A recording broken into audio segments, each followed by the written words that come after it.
कि उनका आविर्भाव हमारे वैष्णव कैलेंडर में नहीं आता है, तो साल में केवल एक ही दिन आता है कि उनका हम उनका स्मरण करें। तो देवानंद पंडित के बारे में प्रभु जी ने काफ़ी बातें बताई।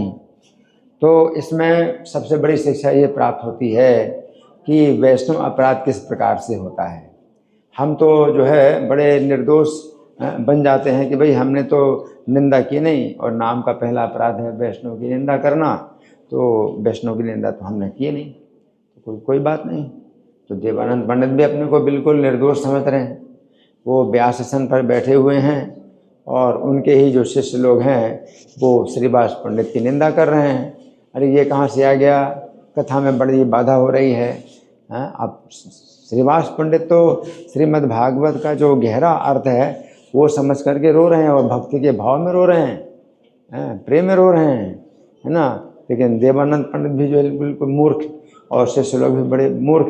तो भागवत के उस श्लोक के अंदर जो भगवान की भक्ति का भाव है वो तो ना देवानंद पंडित समझा पाता और ना शिष्य लोग समझ पाते हैं, और वो भागवत जो है ऐसे मतलब अध्ययन करते जा रहे हैं, और वो श्रीवास पंडित जो है महाभागवत है। तो इस तरह से जो है देवानंद पंडित जो है अपना कथा कर रहे हैं। अब उसमें यहाँ समझने वाली बात यह है कि देवानंद पंडित ने एक भी जो है मतलब निंदा नहीं की है श्रीवास पंडित की। तो आप कहेंगे भाई बिल्कुल निर्दोष, तो बिल्कुल निर्दोष हैं बेचारे, जो है गुरु के आसन पर बैठे हैं, व्यास आसन पर बैठे हैं, और जो है वो जो है कोई एक भी शब्द निंदा के लिए नहीं बोला श्रीवास पंडित का।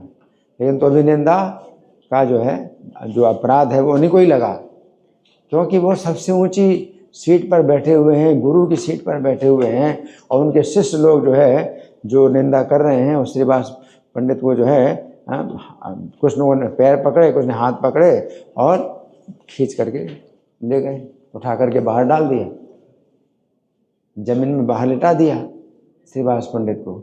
और देवानंद पंडित कुछ नहीं बोले हैं, तो हम क्या सोचते हैं बिल्कुल निर्दोष। देवानंद पंडित तो बिल्कुल निर्दोष हैं, उनका क्या दोष, उनके क्या गलती। इसी प्रकार से हम लोग भी कभी जो है मतलब होते हैं ना, मीटिंग में भी जो है मतलब बातें होती हैं, तो हम जो है अपने को बड़े निर्दोष सोचते हैं कि हमने तो कुछ निंदा नहीं की, कि निंदा सुनते हैं, है ना।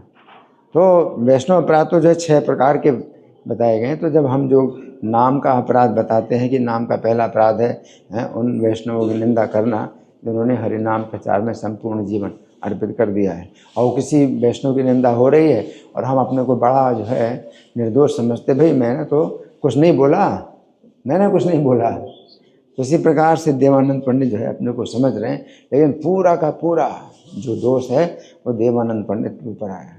मौनम स्वीकृति लक्षणम, देवानंद पंडित कुछ नहीं बोल रहे हैं, तो जो शिष्य लोग हैं जो कुछ भी बोल रहे हैं तो उनकी तरफ देख रहे हैं कि ये क्या बोलते हैं, और देवानंद पंडित कुछ नहीं बोल रहे हैं, तो वो उनका मौन है वो स्वीकृति है हो गई। तो देवानंद पंडित की स्वीकृति हो गई और उन्होंने जो है श्रीवास पंडित को बाहर निकाल दिया। तो 6 प्रकार के जो वैष्णव अपराध होते हैं, हंति निंदति वैद्वेष्टि। हंति यानी पीटना, प्रहार करना, फिर निंदा करना। तो हमने तो प्रहार भी नहीं किया किसी वैष्णव के ऊपर, ना हमने निंदा की। इन द्वेष्टि, द्वेष, अब अंदर से अगर द्वेष है तो उसको हम देखते नहीं कि अंदर से द्वेष है, वो द्वेषी एक प्रकार से वो माना जाएगा देवानंद पंडित का, कि द्वेषी है, कि वो जो है मना नहीं कर रहे हैं और किसी वैष्णव का जो है अपराध हो रहा है, निंदा हो रही है ना।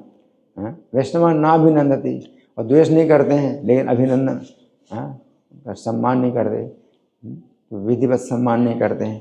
क्रोधित या कभी कभी गुस्सा हो जाते हैं, है ना। तो ये भी नहीं चलेगा कि कभी कभी गुस्सा हो जाते हैं, कोई बात नहीं। क्रोधिते जायते नो हर्षम, या हर्ष प्रकट नहीं करते हैं। तो वैष्णवे पतनानि षट्। तो हम लोग जो है नाम के 10 अपराध बोलते हैं, तो जल्दी जल्दी बोल दिए तो भाई निंदा नहीं करना चाहिए, भाई निंदा नहीं करना चाहिए, हो गया। लेकिन वो देवानंद पंडित के उदाहरण से मतलब बहुत बड़ी शिक्षा मिलती है, और भगवान चैतन्य ने जो है देवानंद पंडित को एक निमित्त बना करके हमको बहुत बड़ी शिक्षा दी है कि हम जो है मतलब इस तरह से भी कोई हमारे सामने निंदा करता है तो हम जो है सिर हिला करके जो है हामी भरते हैं कि हाँ बहुत बच्चे, और बहुत आनंद लेते हैं, बड़े आनंद लेते हैं। क्यों? हमारा सम्मान बढ़ रहा है, किसी वैष्णव की निंदा हो रही है मेरे सामने, तो मेरा सम्मान बढ़ रहा है कि देखो मैं मेरे अंदर तो ये दोष नहीं है और मैं बिल्कुल निर्दोष हूँ और वो मुझसे भी ज़्यादा नीचे है। आप वैष्णव की निंदा सुनते हैं तो आप वैष्णव से ऊपर उठ गए, उस व्यक्ति से ऊपर उठ गए और आप जो है उससे बड़े बन गए या उसको आप नीचा समझ रहे हैं।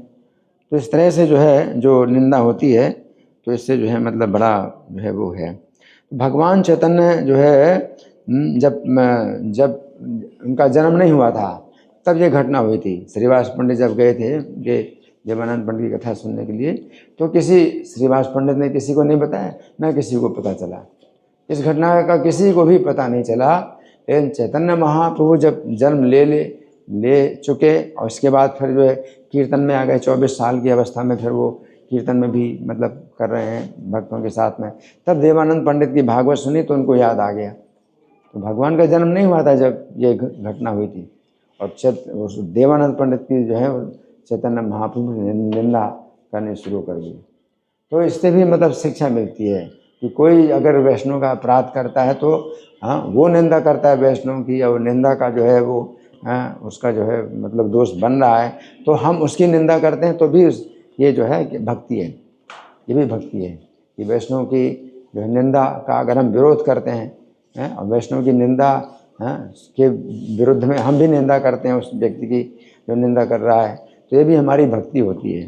तो चैतन्य महाप्रभु उसकी निंदा करते हैं और उसको फिर डांटा, उसको वाग्दंड दिया। तो चूँकि भागवतम वो पढ़ाते थे तो भागवतम से उनकी रक्षा हुई और भागवतम से ही जो है मतलब उनको चैतन्य महाप्रभु की तरफ से वाग्दंड मिला।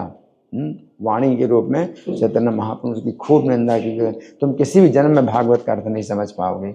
इस तरह से चैतन्य महाप्रभु ने उसको निंदा की और बड़ा जो है वो दुखी होकर के चला गया। तो ये जो है बड़ी शिक्षा प्राप्त होती है हमको। और जो वक्रेश्वर पंडित हैं तो वक्रेश्वर पंडित की महिमा एक अलग ही है। ये वक्रेश्वर पंडित की जो है सेवा से देवानंद पंडित को जो है ऐसी भक्ति प्राप्त हुई, वक्रेश्वर पंडित के प्रति श्रद्धा आदर की भावना प्राप्त हुई, उनकी रक्षा की। वक्रेश्वर पंडित की भीड़ जो है काफ़ी उनके ऊपर मतलब बढ़ते जा रही थी, तो उससे जो है वो श्रीवास पंडित की जो है जो का अपराध हुआ था उससे वो मुक्त हो गए। सामान्यतः तो किसी वैष्णव का अपराध होता है तो हम उसके पास ही जा कर के उसे क्षमा मांगें तो फिर अपराध से मुक्त होते हैं। लेकिन वक्रेश्वर पंडित की एक ऐसी महिमा है कि श्रीवास पंडित के प्रति तो जो अपराध हुआ था देवानंद पंडित नहीं गए उन श्रीवास पंडित के पास क्षमा मांगने के लिए, लेकिन वक्रेश्वर पंडित की सेवा से चैतन्य महाप्रभु ने उनको अपराध से मुक्त कर दिया। तो ये भी एक बहुत बड़ी शिक्षा है। लेकिन ये इसका ये मतलब नहीं कि हम किसी वैष्णव की निंदा करें, किसी वैष्णव का अपराध करें और दूसरे वैष्णव की सेवा करें तो वो बराबर हो जाएगा, मतलब उस अपराध से मुक्त हो जाएंगे। ऐसा ये नियम तो नहीं है। लेकिन वक्रेश्वर पंडित की बात एक अलग ही है जो चैतन्य महाप्रभु के बहुत प्रिय हैं। तो देवानंद पंडित की इस घटना से हमें शिक्षा प्राप्त होती है।